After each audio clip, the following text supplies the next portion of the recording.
जय माँ पत्र सौरुणिक नूतन पीठ प्रतिष्ठा महोत्सव अनुष्ठित हो जाइछि। भद्रक ब्लॉक अंतर्गत कलेई पंचायतर बलभद्रपुर ओलटुंगाठारे माँ पत्र सौरुणी नूतन पीठ प्रतिष्ठा महोत्सव धूमधाम रे पालित हो जाइछि। माँकर अपार करुणारु उत्सव मुखरित पूजा मंडप प्रांगण रे धार्मिक तथा आध्यात्मिक कार्यक्रम, प्रवचन, भजन संध्या, सत्संग आदि अनुष्ठित हेउछि। एठारे महाप्रभुंकर मंदिर और विग्रह प्रतिष्ठार वार्षिक उत्सव सहित माँ ठाकुराणीकर नूतन विग्रह प्रतिष्ठा सहित विश्वशांति महायज्ञ आदि धार्मिक कार्य चालू रही।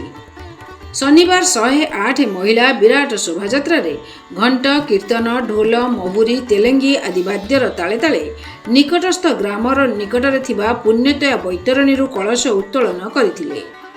रविवार प्रभातरू मंदिर परिसर रे विश्वशांति महायज्ञ आरंभ होइतिला। सूर्य पूजा, गोपूजा, यज्ञकुंड रे विश्व कल्याण उद्देश्य रे घृत्य आहुति आदि कार्य समापन करा जाइतिला और मध्याह्न ग्रामवासी समेत आखपाख ग्रामर श्रद्धालु माने प्रसाद सेवन करथिले। संध्यार स्थानीय अंचलर विभिन्न विद्यालयर छात्र छात्री मानक द्वारा नृत्य परिवेषण उपस्थित श्रद्धालुंकर मन मोहितिला। ग्रामर सरपंच नित्यानंद पाणी और तांकर धर्मपत्नी कर्ता और कर्ती भाव में पूजन कार्य में अंशग्रहण करथिले। मंत्र ध्वनि रे आध्यात्मिक परिवेश सृष्टि होइतिला। सोमवार संध्यारे आध्यात्मिक प्रवचन और मंगलवार भजन संध्या और यज्ञ पुनाहुति आदि अनुष्ठित हो जाइछि। एही आध्यात्मिक कार्यक्रम रे समस्त ग्रामवासी सामिल होइछन्ति।